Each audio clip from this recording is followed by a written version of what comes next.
Passing through the veil of mystery, seeking answers no one is brave to ask. This is Bound to Truth.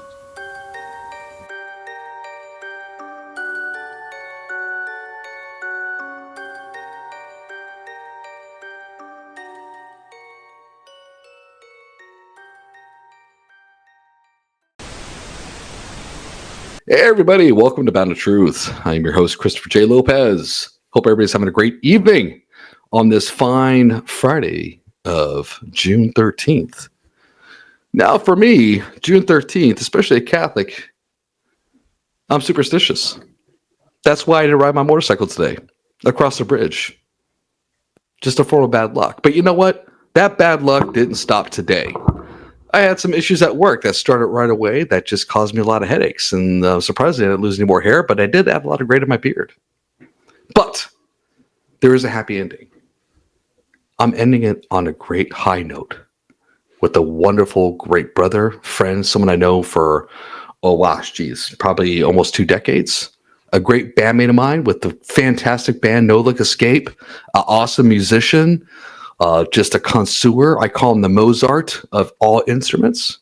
And I'm going to bring him on and put him on today. Here he is. Charlie Hickman.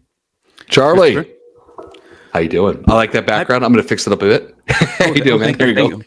Hey, we gotta up the budget here. We gotta get you like a full poster. None of this construction paper bound to truth back there. I've done it. And I felt in the mood to show like Bound to Truth under construction for a moment, type of thing. But yeah, the lighting is sexy, and and you got like your full on radio voice.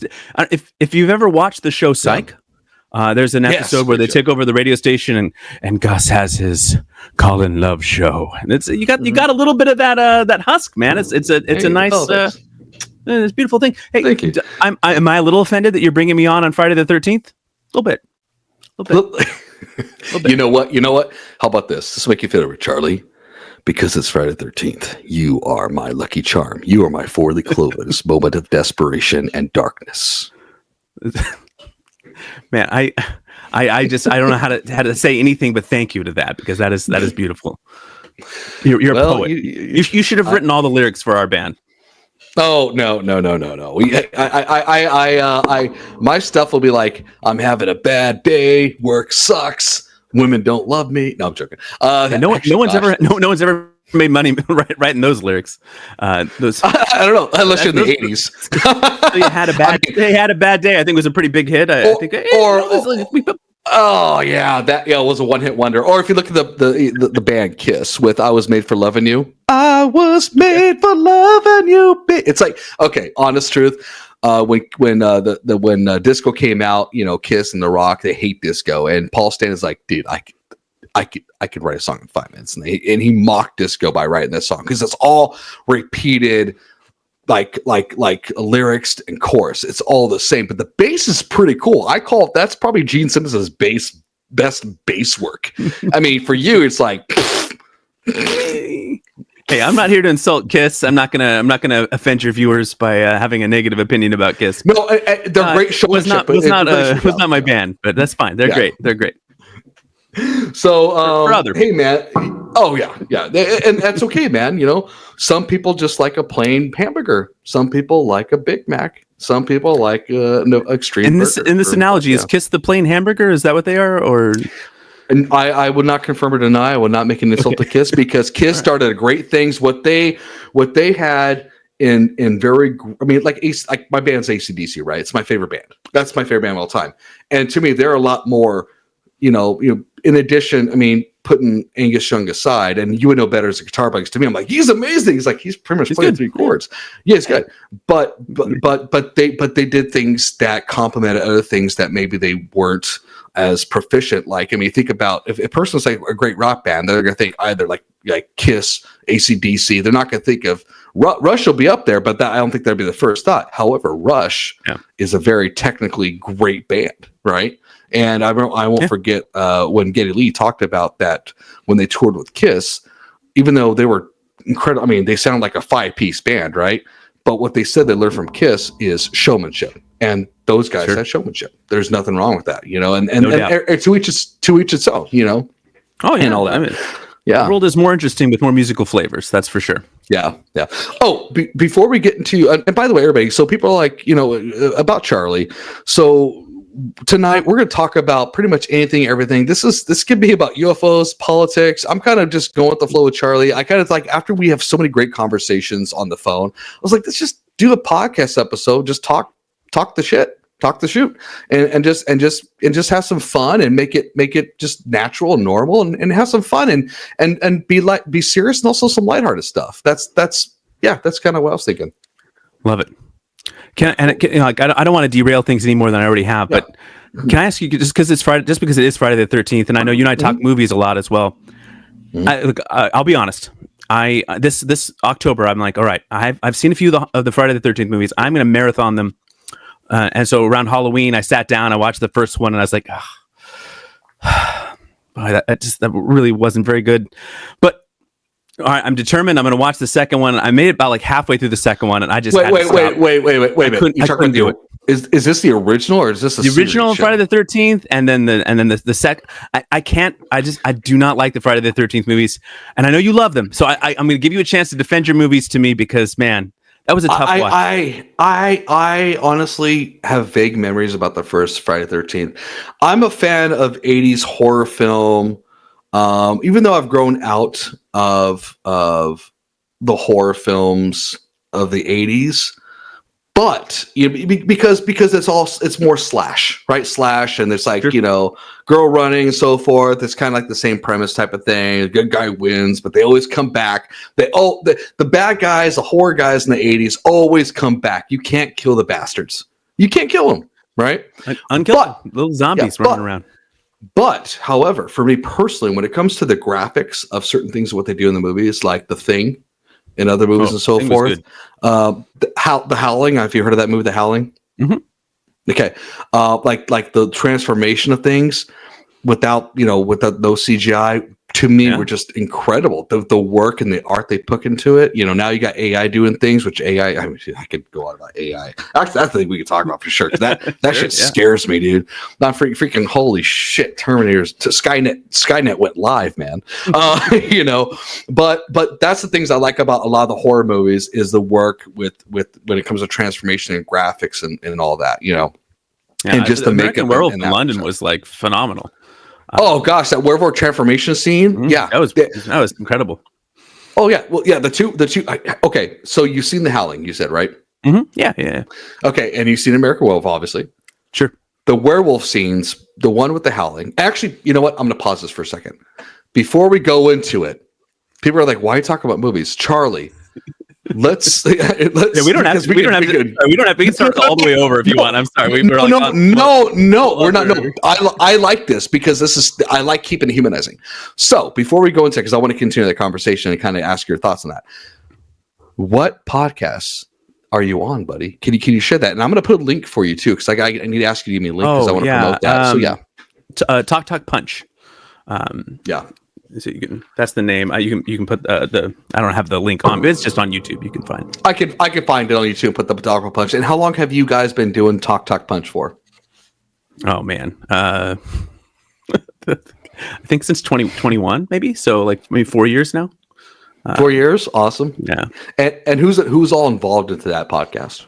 It's just me, Brody, and Dylan right now. Okay. Although we need to have you on as a guest. That would be great. I'm not sure how much to contribute. I probably get I'd be more like punch talk because of like my opinion. It's like The Man of Steel was a great movie. You're an idiot. I mean, it's certainly Dylan hates Zack Snyder. So if you want to have a big long argument with him about that, I honestly think that Dylan would actually somehow punch me through the computer, and it will happen. Like it will happen. Like somehow that fool's got like some jujitsu like stuff. Like he just knows the stuff, man. But Brody and Dylan, who are part of Talk Punch with Charlie, are just also really great friends of mine as well. I'm not as talkative too much as with Charlie. We just were really great friends when I was living in Orange County with Charlie. Not which. Oh God, that sounded nice. When I was around, sure. We did we? Yeah. That's a true story. I mean, it wasn't just us, but no, it wasn't Bert and Ernie. Bert. Hey, Bert. Hey, Bert. Ernie. Come on. Ernie. So to get back on track here, I'll definitely put the link for Talk Punch. It's awesome. It's entertaining. These guys are just not boring. They're humorous, and also they just have great intuitive insight. Honestly, to me, they should be directors. And personally, I think they should fix both Marvel and the DC universe. Oh, we're on it. Yeah, they consult us frequently. Look, we were just talking about werewolf movies, and I would be remiss if we at least didn't bring up the Wonderful Wolfman. I know that was like a big. You loved that movie. You bought tickets to that movie because you were so confident it was going to be so great, and you took me out. You showed me a good time. What a great movie that was. Thank you for that. Yeah, you didn't put out, but that's okay. I forgive you. Well, the movie was terrible. You didn't earn it. I did. No. So, Jesus Christ. So, going back to we're talking about Wolfman, and again, everybody, we might have some sidetracks, but that's just again a great way to know who we are. Just put timestamps. Like people can just skip. You know what? I'm calling this podcast the Quentin Tarantino version, like a Pulp Fiction, where everything jumps in certain spots, but Royale with cheese. Yeah, but you know how it makes sense at the end, right? Yeah, it'll make sense by the end. Hey, I hope you're proud of me on my movie references. I'm getting better at it. Love it. So going back to I mentioned the Howling and the American Werewolf and their transformations. There are some pivotal scenes in that. So the American Werewolf, and I want to ask, what was your favorite, or compare to see what you like. So you got the Howling, where the lady reporter was with that guy who was supposed to be dead, that one character that was in the morgue, I believe, and how his transformation is going on. And to me, that was scary as hell. They're both scary, but that how his face was turning like this creepy smile and so forth, that was intense. But the other one with the American Werewolf in London was a more of a full body transformation, because in the Howling, it was more of a head, side, it wasn't a full body. So with that being said, what was your favorite? They're both good. I think we both agree that they're both very good. But what do you think was probably the more like this tops it? In that time. And they're both 1981. I saw both of these later on, right? Like I wasn't watching them in 1981. So I saw them, kind of like. I'm a father. Well, I'm sure we'll get into that as well. I got 4 kids. I tell the story often. When my oldest two were, my oldest now 15, by the way. Oh my God. Oh my God! When he was like 7, and we're watching Star Wars, there's that scene where Luke confronts Vader and in the cave with Yoda, and he cuts off his head, and it rolls, and the mask opens up, and Luke's head is inside. Spoilers if you haven't seen the old Star Wars movies. We put a little spoiler warning in there. And I'm like, okay, guys, this is going to be a little scary scene. Okay, I just want to warn you, this can be a little scary to my oldest 2 sons. And we put it on, and the head rolls over, and it opens up, and there's like Luke's head inside, and they just erupted in laughter. They thought it was the funniest thing that they'd ever seen. Like, not only were they not scared, but they're like, just like, this is so dumb and ridiculous. And I can remember, watching in my 20s for the first time Texas Chainsaw Massacre, and kind of going. The first one, the original one? Yeah, the first one. Yeah. Good movie. Well made, but like not scary. So I don't have like any like I didn't find either of these movies to be scary, because I saw them probably a little bit past the age where it would have been scary, and certainly past the decade in which it probably would have been scary. So just from a filmmaking, when I saw American Werewolf in London, I was just like, it was in my kind of like, I film school days, like I want to like the art of it was fantastic, and it was more through like the critical lens of like how they did it was incredible. You should be knighted. It's so sophisticated, and so I think that movie appealed to me more. John Landis has got his own stuff going on, but but I really like Griffin Dunn and a lot of the things that he had done. So that and the full transformation I just thought was fantastic. So that's the one that has stuck with me over the years. But The Howling was very good too. Yeah, I would say that the creepier transformation for me, just based on the design of the wolf's face and the head, has been the Howling. However, the transformation, full body form, and the work it took in American Werewolf in London, to me, it's the overall best. I think it was incredible, and there was some, and it's funny because that movie had some dark humor into it. Oh yeah, which was pretty funny. Like, what's his name? He calls for. I'm sorry, I called you Meatloaf Chuck, or Chuck. His name is Chuck. And then they're watching the porn movie theater, and he meets the people he killed. Hello, how you doing? Hello. Yeah. It's just like, oh, great movie. Like, what? And then he turns the werewolf and massacres people. I'm like, but somehow it made sense in my mind. I'm like, okay, all right, whatever. What do you call it? Horror erotica, I guess. I don't know. Hey, we are not here to judge. We are here to simply discuss. Yeah. So, I kind of want to dive a little bit. People are like, how you probably might ask, how do you guys meet? What was your little bit brief history of us? And Charlie, I kind of want to get your funny story about how we met, and kind of share that in the world. And go for it, bud. So when I was in my 20s and trying to do the band thing, man, it was hard to find drummers. Drummers were hard to find, like reliable, talented drummers. I still to this day have only really known one.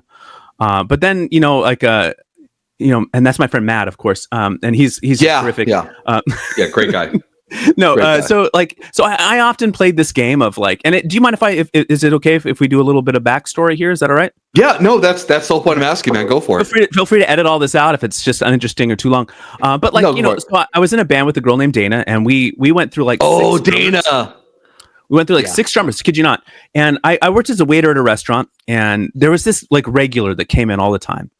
And he was just such a nice guy, and he tipped well, and he was funny, and he laughed at all my jokes, which, so I liked him instantly. And one day I was just like, he's with a few buddies, and I'm like, dude, this is so random, but like, are you a drummer? And he's like, yes. And his friend's like, he's so good. And it was like, fate, destiny. He's like, this is going to be the best. So Dana and I had him over, to jam. And let me just tell you, it was like the worst. He couldn't keep time. It was like 3 beats in, you're like, oh God, what are we doing? This guy's never even played the drums before. What is happening? And it was like one of those, like straight out of a sitcom where like the fake phone call is like, oh my gosh, Jane's like, oh my gosh, I totally forgot. I have to pick up my sister. I'm so sorry. And we had to like cut the band practice short. It was terrible. And, like a bad, it's like a bad date. I got an emergency. No. I can't believe it. I got to go. And so, so I had this kind of like history of like this not working out, but I didn't learn my lesson. No. So when I found out that Chris was a drummer, I never met him before, never had one conversation. He's at a table just playing cards, and I just walk up and I sit next to him. I like say, Spades. Hey. Was it Spades, right? Spades. I think you're playing Nerds, which is like a pretty involved card game with everything's like in the center. It's like a solitaire in front of you, but then there's like a group shared pile. It doesn't matter. And I didn't know how to play that game too. No, you were doing terribly. No, terribly. I was awful. It was uncomfortable to watch how bad you were at that game. I was trying to count cards. It wasn't proper for it. I don't think anybody explained the rules to you. In your defense, I don't think you knew how to play. Thank God there wasn't money involved. So I sat down, never talked to you before. I didn't know you from Adam or whatever. And I just, hey, you play drums. And you're like, play drums? I invented drums, bro. I'm like the greatest drummer of all time. Got the long hair, muscles for days. I can actually, you know what I can do, Chris, is I can put up a background photo of how you looked the day we met. So go for it. People can, while I'm telling the story, people can get an idea of exactly what you look like. But yes, but it was kind of like one of those where, hey, like I'm not done taking a chance. So, it's not letting me update the background because we're here we go. Oh, because we're you want pause real quick? Sure. Okay. Yeah. Let me do this. I'm gonna hit remove for you, and tell me if you still hear me there. Nope. Okay. Hold on.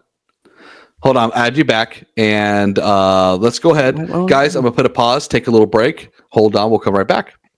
Okay, we're back, and I have a full-on regret on the picture he's putting on right now, and a side version because I guess I can defy gravity at the same time. Also having abs and muscles. By the way, I did do bodybuilding when I was 19. You sure did. That?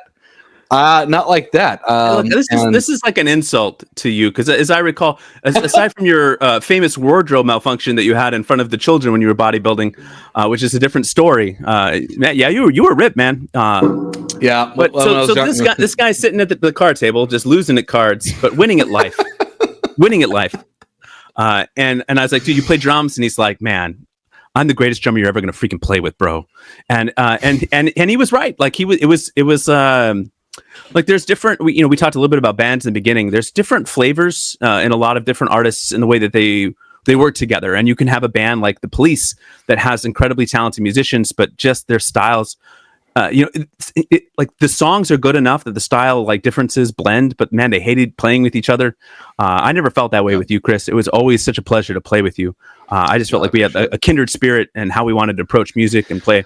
And so even though you were, and even though you look like this, there was a time that Chris and I were at the gym and they asked me not to come with him anymore because they said, you're not allowed to be a personal trainer here. We have people that are trained. They thought I was his trainer. He looks like this. This is pre-dad bod days. I was, you know, it's a compliment. It's like, you know what? It was a compliment. I thought about this. Like, I did a good job. It was so great. They pulled you aside. Like, you cannot bring your personal trainer to the gym. How about the pants one at the gym? Oh man, Chris is the friendliest dude, and like so there was never a time that him and I went to the gym together where he wasn't striking up some random conversation with a stranger. But there was like a dude on like a lat pull down machine or something, and Chris just went over and he's like, "Man, I really like your pants. Are they as soft as they look?" And then I look over and Chris is just like stroking his pants, like they're very soft. It was great, man. You're just a friendly dude. Like and it comes through, I think, in the way that you do your podcast. I think you just like offer friendship. Like when you meet people, I think it's really great. You're an authentic person who just opens up to people right away. I think it's a great strength of yours. But it was a little embarrassing at times at the gym. But it was great. We had some very fun, embarrassing moments. So to go back and to return the favor in kind. When I first met Charlie, he has been, when he asked me, about, hey, I heard you're a drummer and so forth, and all that, and I was like, yeah, I play drums. I was excited because I when I first moved down to Orange County, I moved down there because God, I remember that picture. Oh my God, this is memory lane. But I was excited to play drums again because I moved down to play with the first band that I had, and it just didn't work out. It was a rough time, and live in Orange County, having busted vehicles. Gosh, the accident I had down your house, all that stuff. You won't forget that. You took me out to was it Claimer? Was it? Oh my God, what's the place called? Claim Jumper. Claim Jumper. By the way, if you guys remember Claim Jumper and you're in Southern Orange County, check it out. Place is awesome. It's almost gone. I think there's one by Knott's, but it's like okay. All the ones near me are closed. But I'm gonna tell you right now, before we continue about burgers, all you Washington people out there, I'm gonna tell you right now, In-N-Out is the best burger place of all time. In-N-Out is amazing. I don't care about your Dick's Burger. Number one, you shouldn't have Dick's Burger. Okay, screw Dick's Burger. It's about In-N-Out. It's amazing. The fries are questionable. The shakes are awesome, and the burgers, you can make like 20 patties in that thing. They're awesome. So screw everybody about that. I love In-N-Out, and this is brought to you by Christopher J. Lopez from Bound To Truth. So there's a place in Washington called Dick's Burger. I'm not familiar with Dick's. There's Dick's Sporting Goods. Do they also make hamburgers in Washington? No, they make Dick's. It's so think of a White Castle. Small burgers and so forth. Yeah. Sure. Something like that. So it's a small Dick's burger. It is. And you know what? People are like, you Californians, like, listen, I am better than you from California. I'm here to help you and guide you to this is something I have strong opinions on. I know this is an opinion show, for the curious. And I will just say, like, I think people often have the wrong conversation when they're having conversations about In-N-Out and comparing hamburgers, because it's people are like, oh, it's not as good as like, and they'll name some like, it's not Shake Shack is not there's no drive-through at Shake Shack. No. You want to pay $15 for a Shake Shack burger? That's great. For $15 at In-N-Out, you can get an animal style fries, which, by the way, Chris, when you call the fries questionable, it's because you're not getting them animal style with the melted cheese, little grilled onions, and the secret sauce on top. That is the way to do it. Did you East Coast that secret sauce? Secret sauce. You got to get the sauce right. You got to have the right sauce. Otherwise, you're doing it wrong.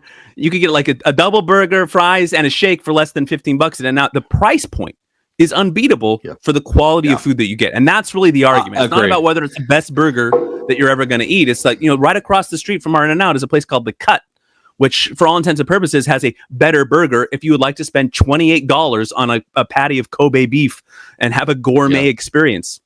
Yeah. You want to feed your whole family for less than $28, In-N-Out. Listen, it is expensive to feed your family. My kids, my little 6-year-old son just put away 4 slices of pizza. Like that's, I gotta the cost of pizza. It's my 6-year-old, and I got my 15-year-old, my 12-year-old. My 3-year-old's eating too. It is so expensive to eat. In-N-Out. Fantastic. My God, no wonder you have even more abs now. You're just not eating. Yeah, up to 12, man. It's great. My God, you went for a from a 6-pack to a 12-pack, I guess. No, but and the whole keg. But it's a good point. It's like if you're gonna pay for a burger that expensive, that better have gold on it. And that I better shit gold and collect the particles and sell that for houses. And they're snooty, man. Like the menu's like, don't you dare ask to change our recipe. It's like, if you do, we're gonna, this is the correct way to eat the burger. If you want some ranch dressing on the burger, you're doing it wrong. It's like, I don't know. That's a snooty place. That's not for me. I'm a simple man. I like the simple pleasures in life. It puts the lotion on the skin, or else it gets the hose again. Oh my goodness. Anyways, go back with Charlie. When I first met Charlie, he's been not just a great friend, but a great mentor. He's highly talented, coming from a very heavy background with the musical family. And he not only just plays guitar, he plays bass, harmonica, accordion, even drums at times. And and the great thing I love about with you, this guy couldn't keep time, man. It was tough. Yeah. Dave Grohl would be jealous. No offense to Grohl. I do like Dave Grohl. Like this, but I'll say this: playing music and writing with Charlie has been amazing, because I'm a person who doesn't read drums. I didn't start playing drums till I was 19, and it's because of football injuries and so forth. And I needed an outlet. And but I found you worked that in. That was smooth, man. Football injuries. That was back when I was training for the Olympics, but the knee injury, derailed it. You can't get any past you, buddy. But that's why I'm not in the NFL right now. Don't worry about it, folks. Because a tragedy struck me with a concussion. Like Rocky V. Where I'm not supposed to fight anymore.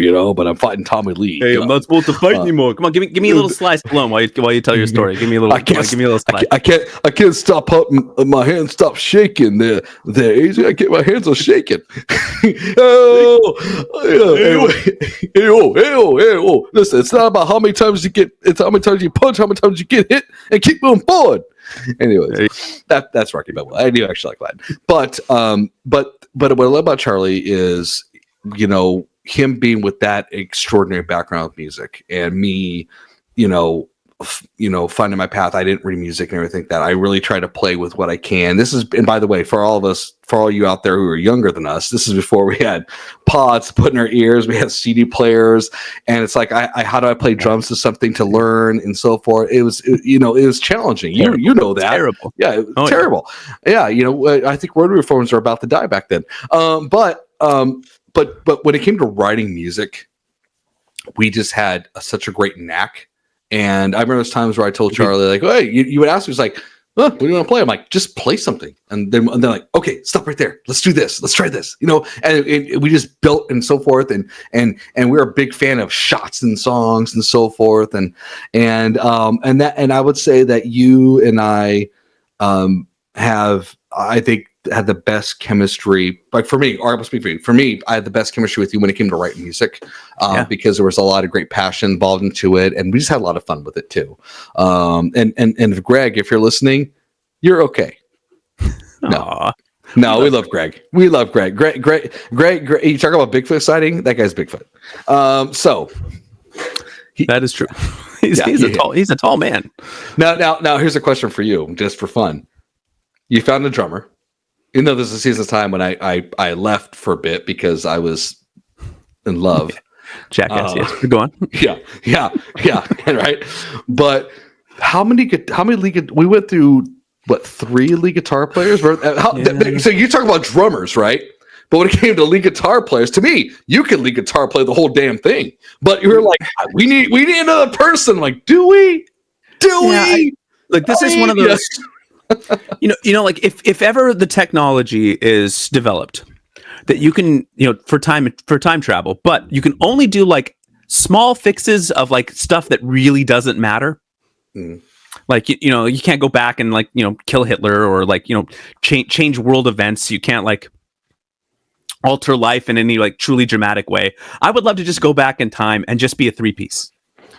Just embrace it, do more like layered recordings and just be a 3-piece the whole time.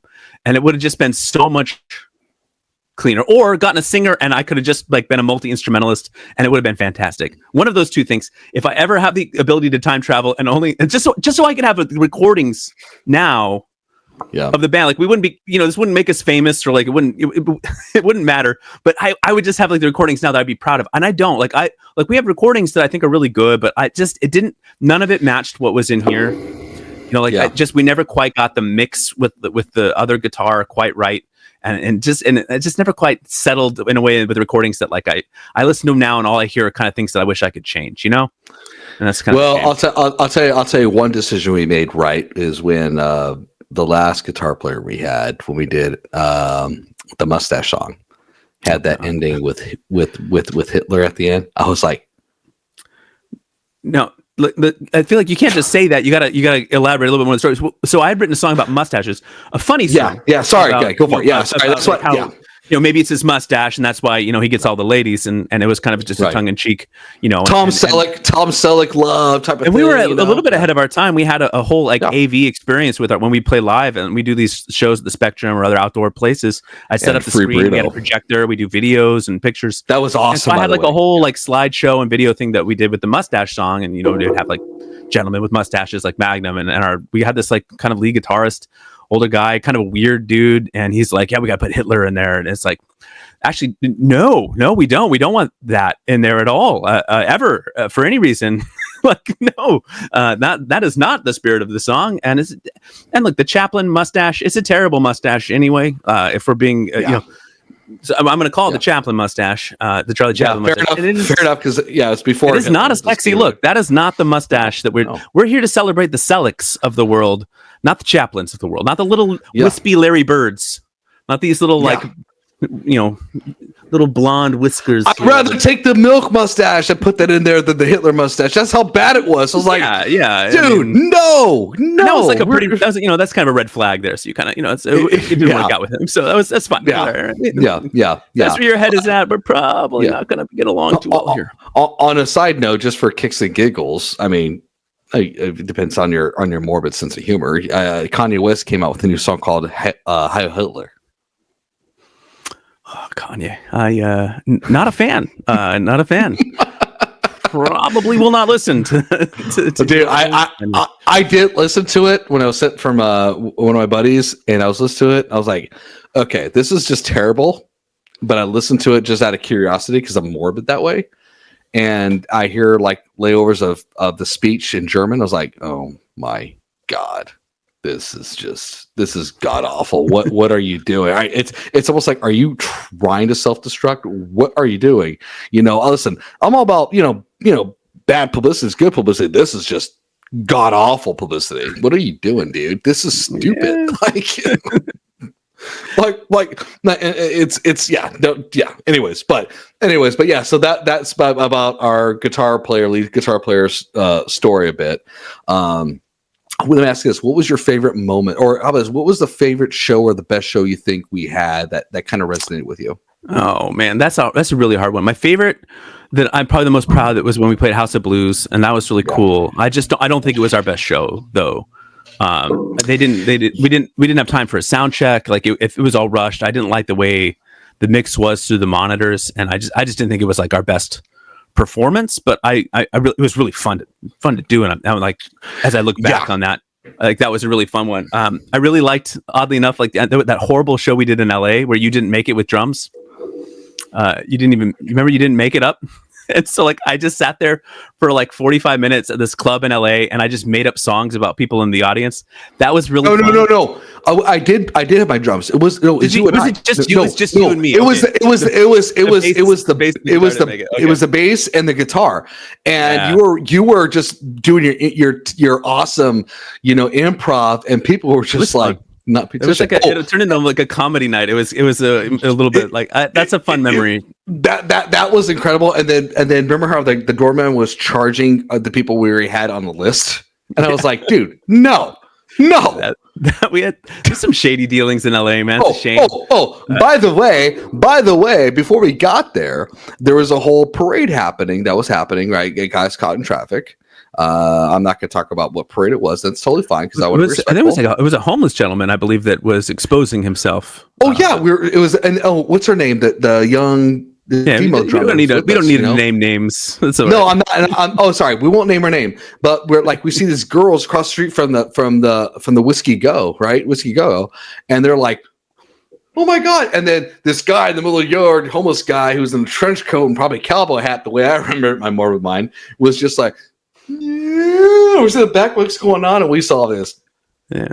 I didn't see any of it, but I did because I couldn't look away. Driving. So, but yeah, LA was always a bit of a trip. We kind of missed, I think, the height of, we definitely missed by I think over a decade, when it was truly like this like glamorous place to play, like the Whiskey and the Roxy and things like that. Wasn't I played the Whiskey in high school, and that was like such a trip because I wasn't even old enough to, I wasn't old enough to go in. I was like 17, and my high school band. We had a van full of kids. None of us were allowed to be in the club. They let us all in. We played our gig, and it was dirty and it was loud, and you had to sell tickets to get there. Like, it just wasn't like what I. Like this kind of glamorous, like, oh my gosh, I can't believe we're threading into the history of this establishment. And I think it just, by the time we were there, it's like, oh, it's kind of like a toilet. No offense. Yeah. And no, it's well, and the thing was too, and to let people know out there is, people think, and this is speaking to all musicians out, well, music has changed with online and YouTube and TikTok, and it's been a definitely a platform change compared to back in our day. God, that sounds old, Lord. It's like people think LA's the thing. That's where you go. That's where you do it. One of the things I told Charlie was like, man, it is if you're known.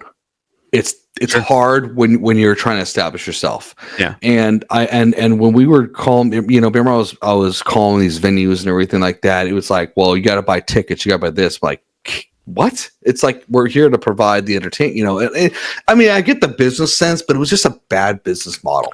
Yeah, no, it's a terrible business model, and there's a reason why it didn't work out, and why a lot of those clubs closed. And I think we would have had more success as a band if we were doing this in like Oklahoma or someplace where there wasn't as much competition for, like, when we went to Tulare. That was that's the answer. That's my favorite show, when we played Tulare. At that, what was the name of the place we played? Oh my God, was it not the site? Well, while you're thinking about it, man, that was awesome. And Chris had a lot of fun with Larry, and it was just such a fun show. Like, it was like, and the town came out, they supported, like, it was just like really like a better vibe than like, entertain me tonight. Forget about it. To like, woo, night out. Like, this is a hot spot for us to be at. Like, it was just a different experience. Like, that was such a fun show, and your family's awesome. And I appreciate it. My mom also wanted to say why you haven't called her yet. Just to let you know. Oh man, for those of you who don't know, Chris and I, we got in an argument a long time because his mom and I had an intimate relationship for a while. And he's like, dude, please don't be my stepdad. And I was like, I can't make that promise to you, but it's all right. She's so nice, man. It was bound to happen. That's a little inside joke for us because Charlie would give me crap all the time. It was great, man. Your mom was awesome, but my favorite was when you took off your shirt to use as a blindfold when you do the one arm drum bit. So we'd have Chris like blindfold himself and play a song drumming with just one arm, And like his mom was up on the stage taking pictures of him like with his shirt off, and it was like so hilarious. We It was the Lenny Kravitz Flyaway song for that one. That was great. Dun, dun, dun, dun, dun, dun. I should practice that with my shirt off and blindfold myself again here at home. You should do that again. You should do that for the pod. You want to up the numbers for the pod. You go shirtless. You do some one-arm drumming. They will come. The people will come. Oh, I know they will. Sorry, that was a little dirty. Anyway, so no, sorry. This is not a kid-friendly show. But let me ask you this question a little more deeper. Yeah.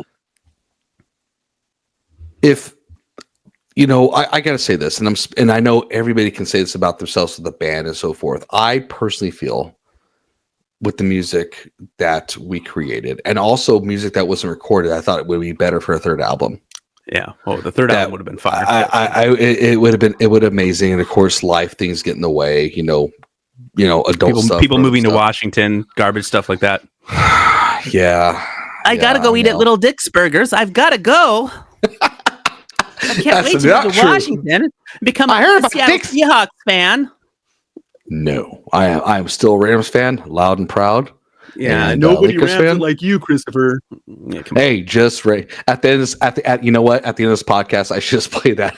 You should. And if you're watching this and you have not seen the 1980s Rams rap, you should definitely treat yourself to that. You know what? You know what, Charlie? Thank you for that. Guys, everybody in the show. After I end this episode, instead of me ending with "Bound to Truth" and my typical, and I'm going to end it with that Ram song because that's the greatest. There you go. Ram in the business. They call it keys. Well done, Christopher. So go back to this question. With the music we had, that I felt, and I know, and this is going to sound biased, which it's totally merited, but in my heart, the songs were really resonating with a lot of people. I know people said, "Oh, you at the House of Blues, you headline." And we didn't just play at the House of Blues. We headlined the show. I mean, it was great. And by the way, Gig Boss, if you're still alive and out there, thank you for that. Gig Boss, awesome. Yeah. Let me ask you this: do you think that if we were to be in that top form, especially where entertainment is today in Hollywood, how would you think you would handle that? Do you think it would have changed you? And this is a hard question. Maybe an easy question. Would it have changed you in good or bad ways? Or what's your thoughts? I have an answer for that for myself personally, just know myself, but just want to ask you that question. Yeah, I mean, we'd all be different people. I think with these different experiences. And what was that sound? Oh, that's your table. Oh, I thought it was like a large wolf that had entered the chat. Excuse me. Friday the 13th. I'm a little jumpy. I think it'd be silly to sit back and say, "Oh, no, money or success or fame, it wouldn't have changed us at all." I think that's naive. The ways that it would change you are is speculation, and I think we all kind of want to either see the best of ourselves in that. Like, say, no, I would have been one of the people who through that would have still been the same. I would have used that my platform to help other people. I would have done that, or the opposite, where we want to make ourselves feel better about not achieving that goal. So we kind of go I would have been a disaster. It would have plagued me with insecurities, and it would have so we kind of, it kind of almost like these paths diverge, and the truth is probably somewhere in the middle. There probably would have been some really wonderfully good things that came out of it. And I think probably would have helped shape some of the ways that I'm able to articulate ideas and make an impact on the world. It would have been really fun to have a bigger platform to do that, to articulate, speak love into the world and kind of give back more on that. You can just do more with more. And that would have been fun. But I'm not someone who is I do not think that I'm good at things. I am not a person who is who's really has an inflated version of self, and there would have certainly been a lot of imposter syndrome and just insecurities and anxiety in that. And it would have, it kind of brings that, I think, it kind of brings out some of the best and worst of you when you're kind of at that exposure. And so you kind of get these more extreme versions of your personality on both ends. So I'm not really sure how it would have gone down, but probably would have been a mixed bag of really good and bad. Yeah. And you know what, too? Thank you for that honesty. I will share my thoughts on it. Is at that time for my life, I personally think, knowing me back then, I would say a high probability of a disaster. I think because of overly not being sure for myself. I would say sure. Honestly, I would make a lot of wrong choices. I think that could have got me in trouble. I think a lot of those things, would have had my ego stroked in so many different ways that would have made me like, and you've seen me with my ego moments, right? To be honest, no, yeah, you have. I booked these shows. I've done this. I've done that. What the hell? I am the man. Yeah. Exactly. And then if you make all that money, you're gonna have people around you that wrong entourage is gonna stroke that ego for you because they're gonna be your yes people, right? And I actually think that day that didn't happen. Personally, for me, not saying because I'm glad the band didn't go anywhere. I wish it did. I wish it really did. And it could have been a point where I could have potentially been removed from it, and we never know. I don't know. I know. I'm just talking about the character of that Chris at that time. And you know I'm talking about. You've seen me. No, I do. I always knew that if the time ever came where we had to replace you, there's that old movie called The Rocker. You remember that movie with Dwight Schrute from The Office, Rainn Wilson, and the band finally becomes successful, and they kick him out, and he's like like the Terminator chasing after him, and that'll be thrusting drumstick band side. Like that's if we ever have to kick Lopez out, this is exactly what's going to happen. throw up, put it in my hand, and keep my pocket for good luck. And I also look at things. This is where I kind of go in that conspiracy tunnel. You look at Hollywood. You look at all the dark things that's coming out, and certain things are going on. And there's a lot of dark circles with regards to powerful elite people. I'm not just saying in Hollywood in general. Just the things that you hear around the room when it comes to Hollywood, when it comes to money in general. Even in both corporate and politics stages. And so for me, and again, I'm not trying to jump into that. Because I want to keep the great flow going. I'm just speaking. It's like I'm a person who just is overly impressionable and just probably cry in a corner and suck my thumb in fear and scared. Like I see things I shouldn't have, And Charlie would hear me call him like 3 a.m. I saw things I do. But anyways, I mean that's my thoughts on that. Feel free to elaborate that if that was justified thoughts. No, I don't know. I think that's fair. And look, you should always. It's fun, like to daydream about in a sense. It's a different lifetime. Yeah. And I think like funerals, I think are such a great illustration of this point. If you ever go to someone's funeral, like, well, first of all, I'm sorry for your loss, but secondly, like you look around and so my wife's grandfather passed away, and we're at this funeral. He was in his 80s, and you're looking at people who knew him when he was 20, and knew him when he was 40, and knew him when he was 60, and it's really just completely different people. These different like snapshots of your life, and it just feels like those the times we spent together. It almost feels like like memories of like a TV show or a movie. This other life. And I treasure them in the sense that I when I think of them, they make me smile, but they get fuzzy, and so it's fun. It's fun to kind of like try to remember like that Charlie, who for all intents and purposes is dead. Like that version of me, that pre-kids. My kids murdered him. That high energy. Let's drive to LA, man. Right now, my son is doing a school trip to Puerto Rico, and I have to pick him up from LAX on a Monday at like 3 p.m. And and this is in 2 weeks, and I'm already to the brim with anxiety just thinking about that. Like that's like the worst. I'm like, should I just send him like an Uber? Can I just, hey, come on, kid, get in, come on, dude, take the cab home. I love you, not that much. So maybe some other family ends up with him. It's fine. I don't have to do the trip. I don't have to drive. That'd be great. Like just it's funny how just the ways that we change and adjust. But I think to your larger point that you kind of like hinted at, I don't think it's much of of like a conspiracy to say that just power and money are corruptors. And I think it's really hard to be someone who's amassed a lot of power or amassed a lot of money and have that not really corrupted you in some kind of way. I don't think you can. There aren't really like a lot of billionaires out there who are like really altruistic people.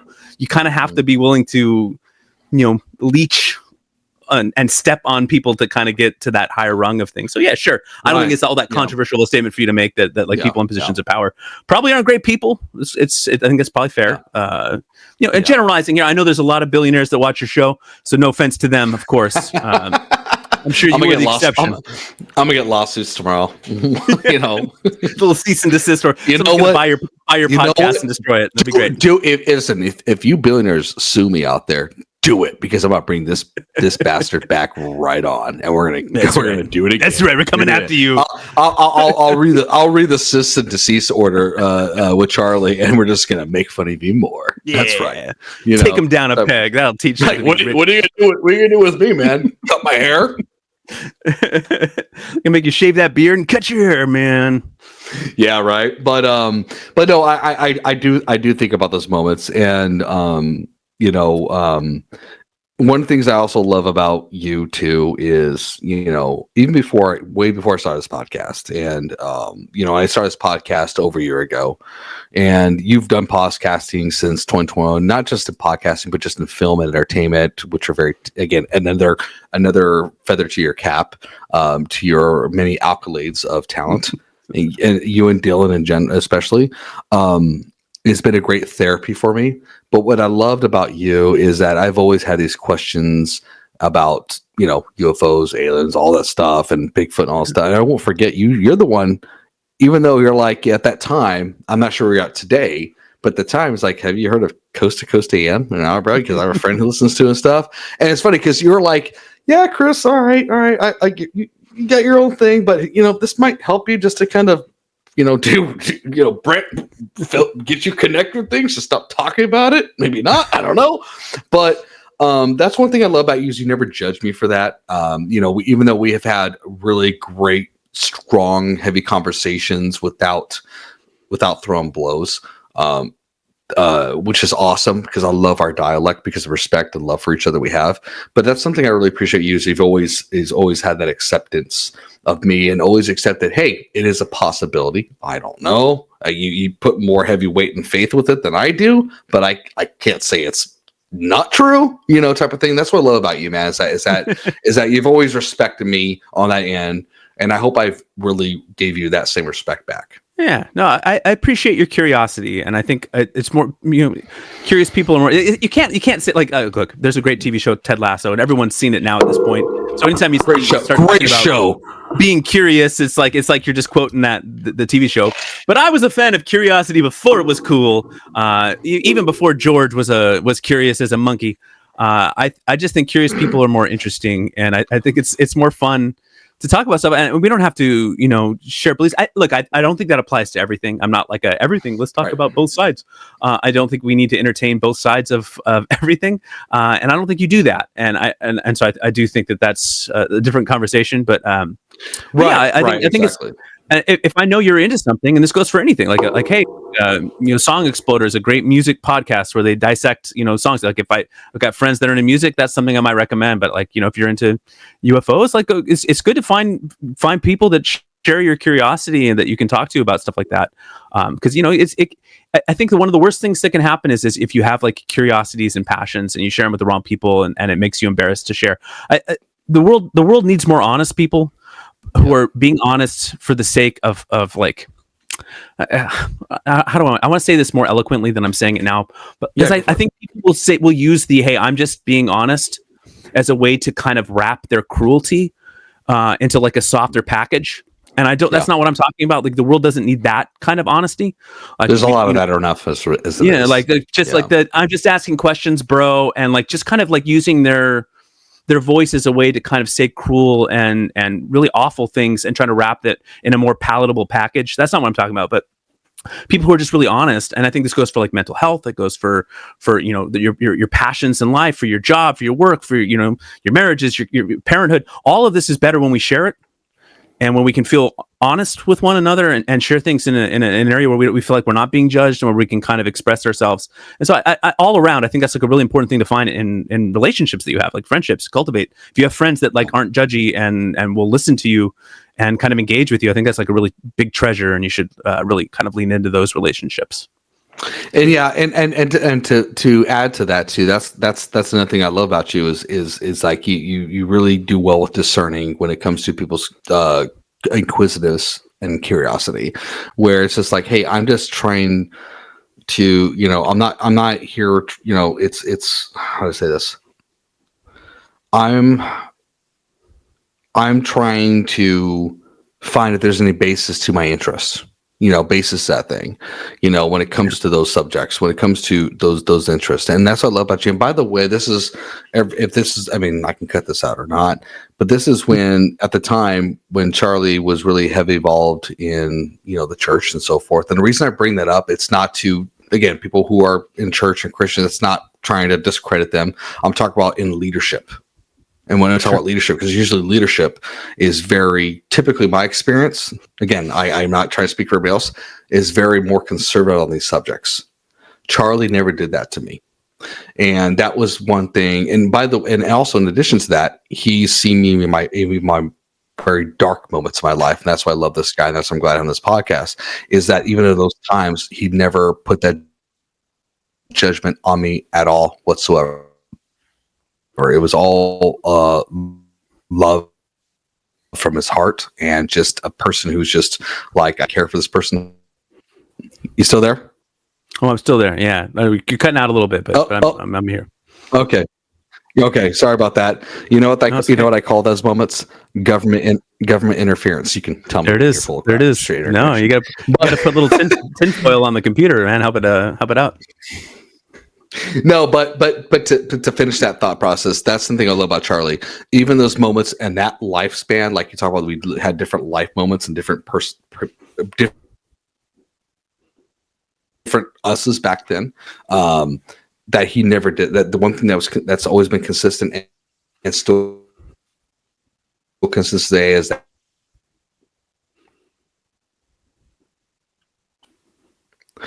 Stop it, Trump. Nope, God, that sounded bad. The government is interfering. Let me tell you, it is. They don't like you, man. They don't like you. I'm gonna get a lot. It's funny. People are like, "You hate Trump? You hate Trump?" No, I don't hate Trump. Things are crazy. I'm not gonna go into that because we go all day. I'm not doing that. It's a joke. Okay, everybody, calm down. If you go yell at me, you know what? But I said bad. Yeah, we can talk some politics. You want to talk some politics? We can offend everyone tonight. We can get some religion going, some politics. Oh Lord. That I would say that'd be a great for another podcast. But I think this is a great intro to what we're talking about. Okay. But again, to finish that thought is Charlie's always been that same person at heart, no matter what he's been in a stage of his life. I can say that to the T, just because I've seen also his changes in in what he's gone through in his life. That he's always been that same person, that same moral person who cares about somebody and about their well-being and never judges anybody. He cares about that person's well-being and graciously offers his thoughts and advice in love. Well, thank you for saying that. I think that's really kind of like it shouldn't be. That shouldn't be like that should be like a given. Like not like of me, but like just of anyone. Like that, if you're agreed. Like that shouldn't be like some kind of like weird personality trait. Like I think one of the disheartening things. So this is going to sound like I'm bragging, and I'm not bragging. No, go for it. In my church days, I went to college. I went to Cal State Long Beach as a music major. In the music department, you meet a lot, just a variety of different people from different walks of life, different personalities, different things. And I heard, oh, you're not like other Christians. I heard that a lot, and it just like was like something that I thought, oh, this is great. Like I love hearing that, and it was usually because I'm having a conversation with someone. Like, hey, like I'm loving you, man. Like there's no judgments, no whatever. Like, hey, yeah. Like my thought was like, if God is really all powerful, like why would he need me to change someone? Like all I can do is just, be a vessel of love and just kind of like, be in people's lives. If God wants to change something in someone else's heart, that's God's job. And he's like supposed to be a lot more powerful than me, and so let him do his job, and I'll do mine, which is just care for people, like be kind to people, help people, listen to people, and I thought that was really cool. And about 10 years later, when I'm still kind of hearing that, it stopped being something that I thought was really fun and something that I was really proud of, and something that just became very disheartening. And you don't want to be an outlier in a religion that's supposed to be designed to help the less fortunate and to do unto the least of these, and to be hearing, you're really not like a lot of other Christians, is really just depressing, because it should be the norm of, like, if you're going to say, hey, your whole religion's based around love, like, love people. And it does, the religion really as a whole. And again, there's always exceptions. There's a few nice billionaires that watch this. I'm sure there's some lovely Christians watching this who are definitely not, fitting into this category. But as a whole, I think, like, you saw it, you've seen it, like it throughout history, and we got to live through it with COVID. We got to live through it with the Black Lives Matter protests. I think the church has just had a lot of opportunities to step up and really be a beacon of light and love in a world, and it hasn't done it as a whole. And also to add to that too, it's like, about, church claiming, and again, this is not blaspheming churches. When we make sure it's very clear, but we're talking about, but this is to share our experience. Charlie, we both have experiences in the churches, is that sometimes I feel like, and maybe you agree with this or not, Charlie, is that, that the religion claims they own love. Right. And it's just like, but it's like, I think it's like in a condition, right? It's like, I'll love you in these conditions.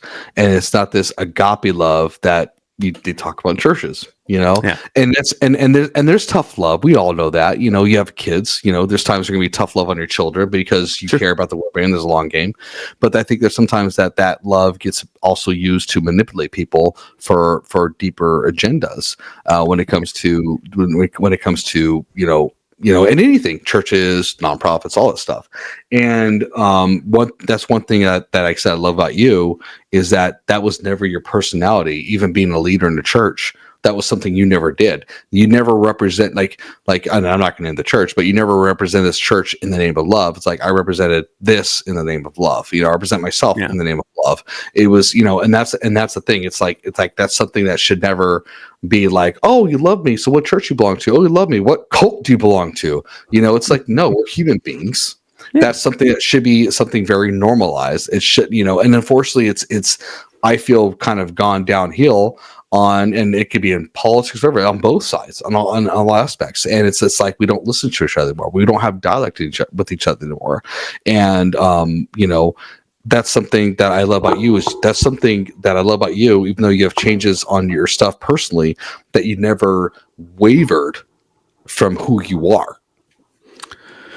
I think I like the way that you're framing a lot of that, because I think one of the biggest problems that we have is, especially like over the internet and like comment sections or something like, but even like in debates and discussions, it's like we're having two different conversations, and if we can't agree on like certain basic fundamental things, like if I say kids getting shot is bad, and your response to that is anything other than then we're not having the same conversation. If you're thinking of rebuttals, if you're like, but the Second Amendment, or if you're going, like, if your brain is going anywhere other than, yes, I agree, kids shot bad. Well, what if those kids are really evil? Like, if you're just, then we're not going to be able to have like a reasonable conversation. Like, if we can't even start with the basic framework of like some non-controversial, non-political statement, dead kids bad. Like, then what are we going to discuss? And I think a lot of times, it's one of my favorite like little Twitter snippets is like, someone's like, hey, I love pancakes, and then someone else is like, so you hate waffles? And it's like, that's a whole different conversation. I'm just over here saying I like pancakes. Like, well, you don't like breakfast sausage? What's wrong with you? And we often talk at each other instead of listening and kind of having real conversations about stuff. And instead of and that's a great point too, because you'd be like, oh, you love pancakes, what about waffles? Yeah. Instead, like, you don't like waffles. Yeah, exactly.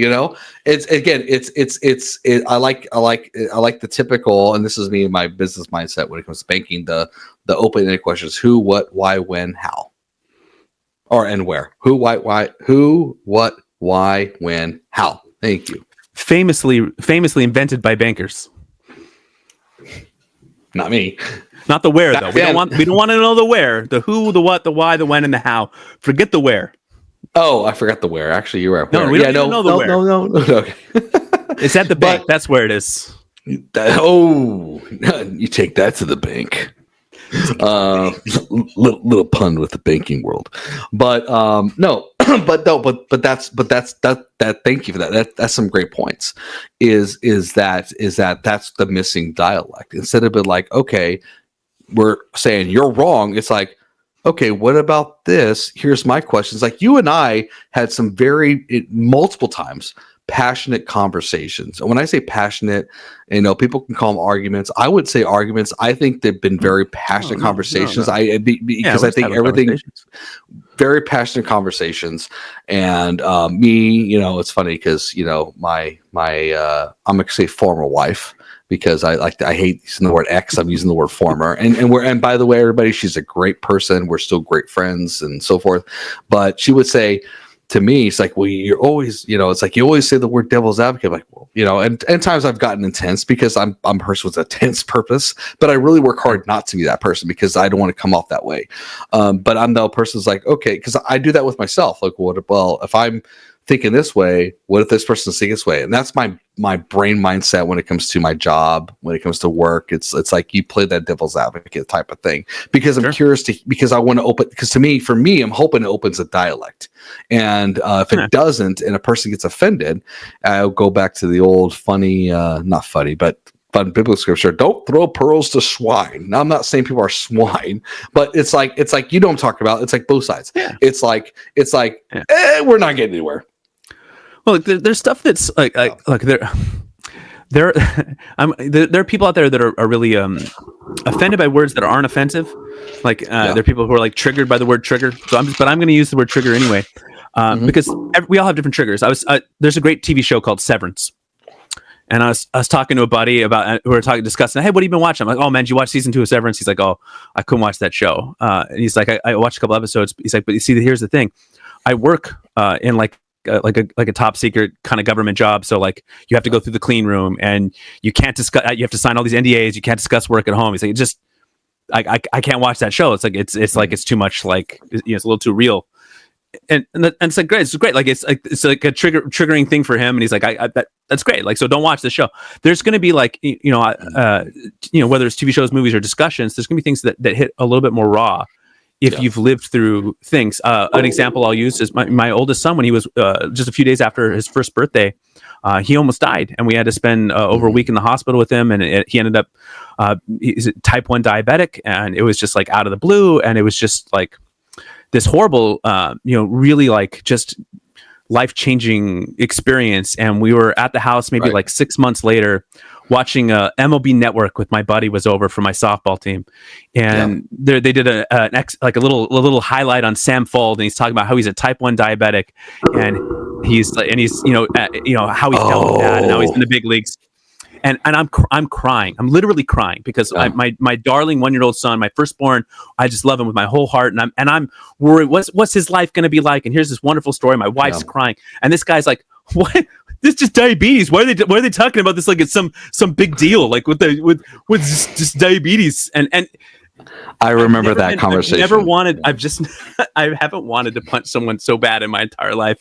And it just like took every ounce of self-control to be like, I think you should go. Like just leave now. But like, maybe in different company he could say that and it would be fine. But like, to read the room, pal. Like there's two parents here of a diabetic 1-year-old. If you ever try to stick a needle in the leg of a 1-year-old or prick their finger to get their blood sugar, it is heartbreaking. Like, no, I don't need to hear you flippantly talk about how it's not a big deal. Like, F you, get out. And so there's conversations that should be sensitive, and we should be sensitive to people that we have them. And it's like hard because, on a podcast like this, we can talk about a lot of different things. We're just a couple of guys chatting, and you never know like what someone viewing this is going to have the experiences that they've had in their life. That's why it's always, these delicate conversations are really great to have one-on-one. One of the reasons I like talking to you is because even when we disagree, even when I think you're being asinine and just like some crazy opinion that I have just no interest in even entertaining, you're like, hey, I was thinking about eating people. I'm like, okay, Chris, we're not doing this. cannibalism. No, we're not doing this. We're not doing this right now. With, or like with lava beans. Yeah, or you're like, Batman could totally take Superman in a fight. Like, some ridiculous, equally ridiculous statement. Okay, we argue that all day. Batman's gonna beat Superman. I mean, unless Superman says Martha, so whatever, some ridiculous conversation. But I know you. Yeah. So I know like that when you say something, like I know that your heart is in the right place, even if like I'm disagreeing with what you're saying, or your point of view, or you're just being a little devil's advocate and kind of being a little ass just to have some fun. I know you well enough to know like, okay, like I respect the man, so I can deal with the difference in opinion in like it's hard. It's online and some jackass is like, keyboard warrioring and throwing out all sorts of stuff. You don't know where they're coming from. You don't know the kind of person that they are, and it makes it a little bit harder to have those kind of conversations. And it never goes well. And it takes energy to do that too. When you're like, especially with energy. It's so much energy to hate people. Yeah. I can't. Yeah. I used to hate music and movies with like passion. I can't do that. Sports teams, I used to hate with the best of them. Oh man, I hated the Yankees and the Red Sox. I told you this story after the Angel game where my buddy and I were walking back to we played the Red Sox. Red Sox won. And we get back to the car, and there's like a flat tire on my buddy's car, and these Red Sox fans are walking by like, hey, get a flat tire. Hope you get stuck out here all night. Hey, forget about it. Like, like who has the energy to just yell at random strangers? Like, I just can't anymore. Like, I am done. Like the hating stuff, it's just too much work, man. Well, I'd rather put my energy to loving things.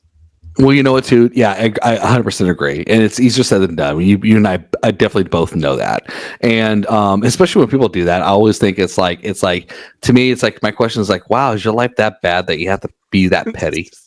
Jackass. You know what I mean? It's like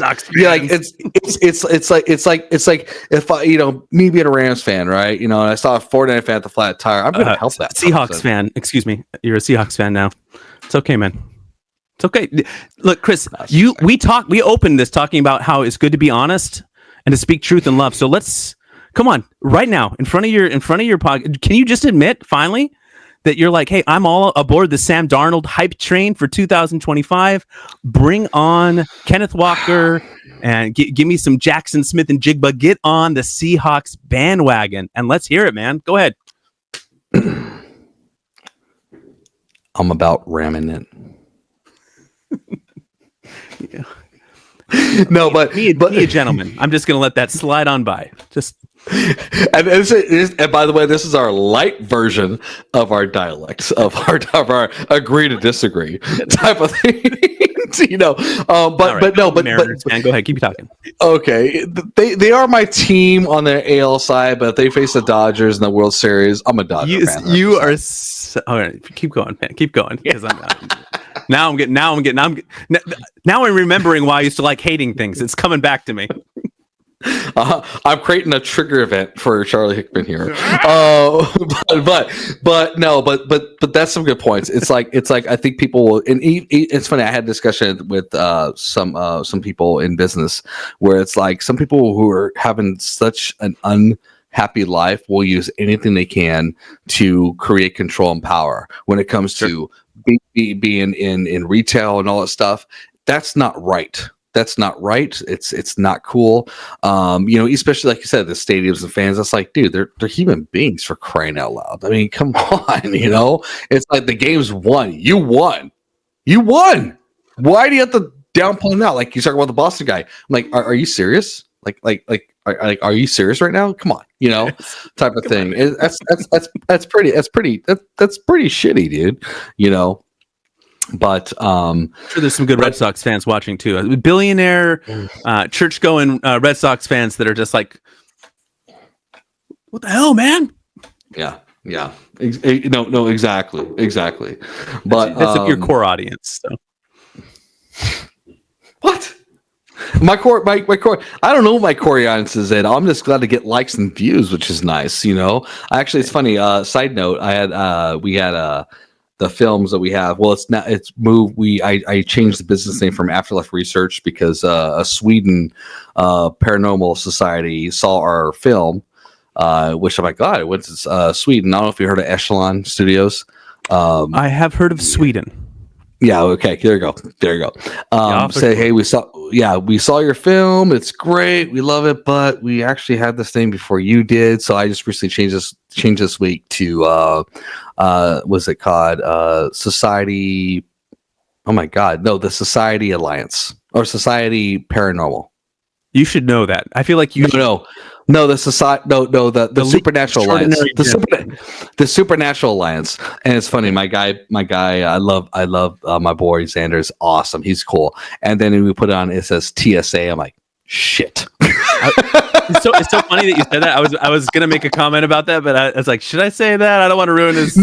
No. It's totally cool. It's totally cool. But honestly, it's funny. I think it's like, no, this is good. It's like the movie like Clerks 2. I'm taking it back. If you guys don't know the reference, watch Clerks 2. I'm not going to say the comments there. But you've seen Clerks 2, right?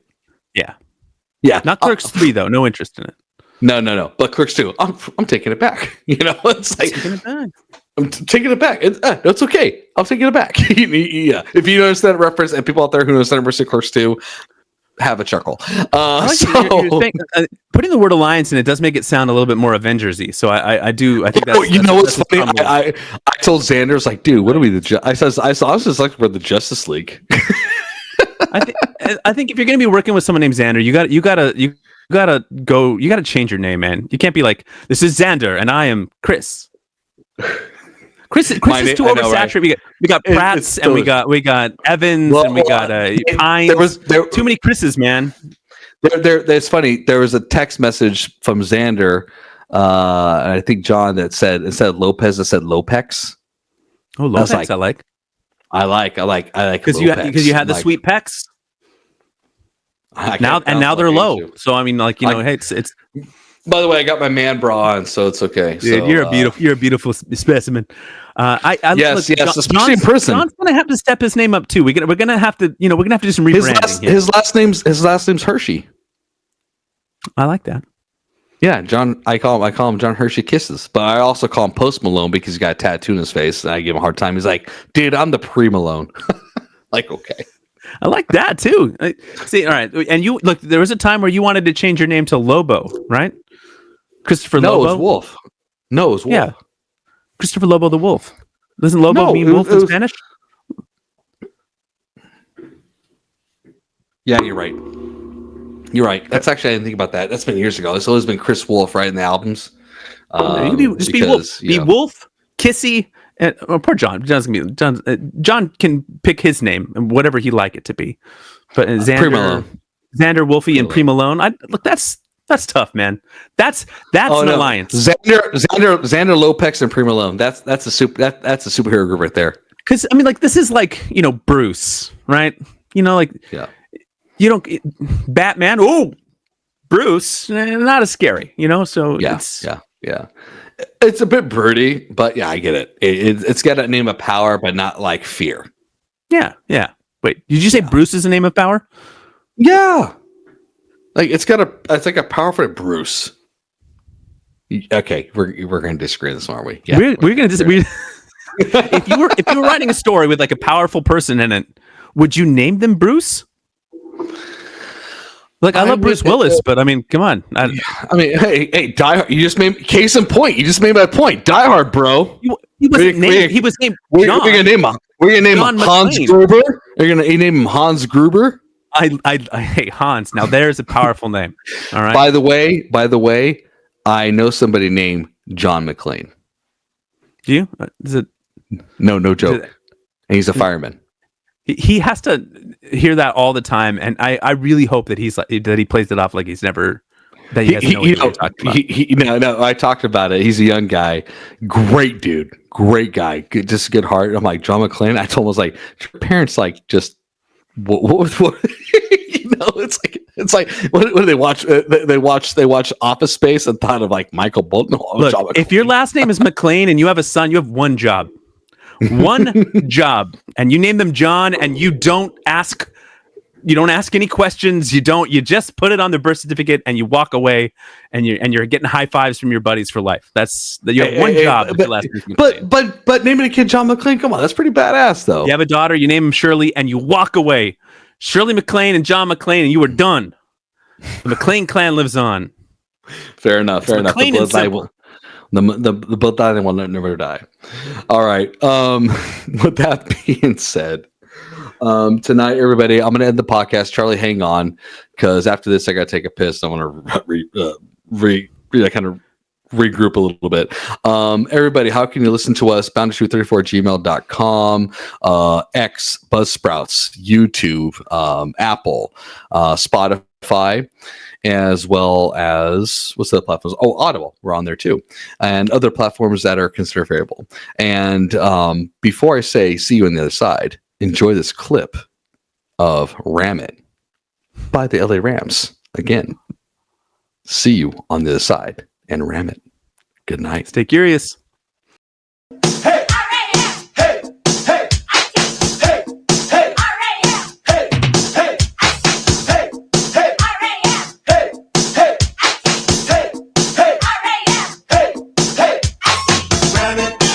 Do you know how to ram it? Let's ram it. Yeah. We know how to ram it. We rockin' LA. So let's ram it today. Let's ram it. We're gonna ram it. Let's ram it. Everybody ram it. We'll be rockin' LA. So let's ram it today. Let's ram it. Ram it.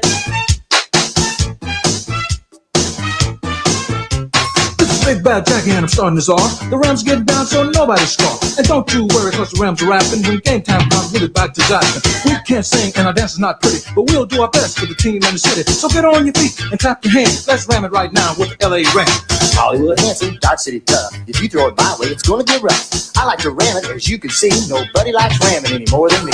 They call me Jeter, nobody dresses sweeter. But under this cool is a quarterback mistreater. I come from the end, looking for the sack. I don't stop coming till I put them on their back. This limousine Woody, my moves are like dreams. They call me the demon on special teams. I know how to rock from the toes to the head. When I pull the trigger, I'll knock you dead. I'm a mountain man from West VA. They call me Herc and I came to play. I learned long ago to ram it just right. You can ram it all day and ram it all night. Ram it.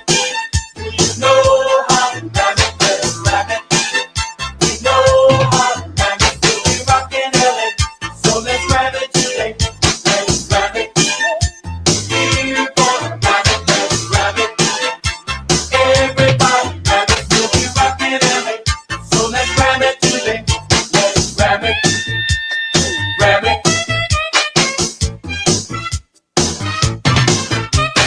Big Daddy Hill, take a look at my stock. I catch what they told me and I like the block. I'm quick off the line as I can be, cause I don't want dick running over me. This is Babyface and I don't yield. I'm a tackling fool on the football field. From the Jersey Shore to Balboa Bay, if you run at me, you'll have a bad day. This is RB, no Speedball Brown, fastest man in the whole damn town. Cars and ladies are a part of my creed, but more than that, I feel the need for speed.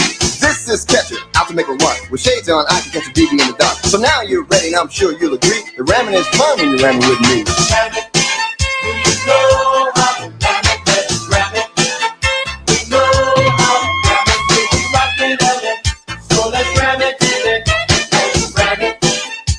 We're gonna ram it. Let's ram it. Everybody ram it. We'll be rockin' LA.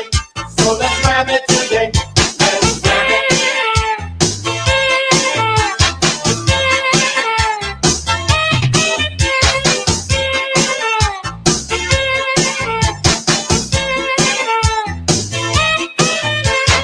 Ram it. We'll be rockin' LA. So let's ram it today. Let's ram it. Ram it.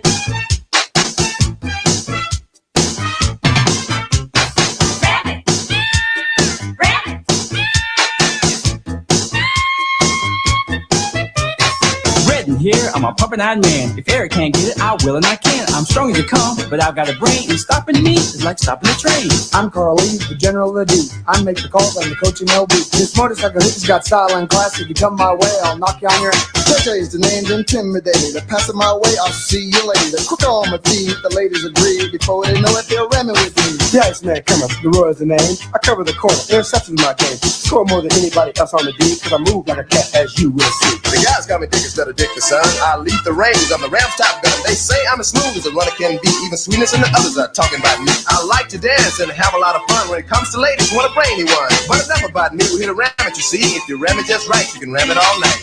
Ram it. Do you know how to ram it? Let's ram it.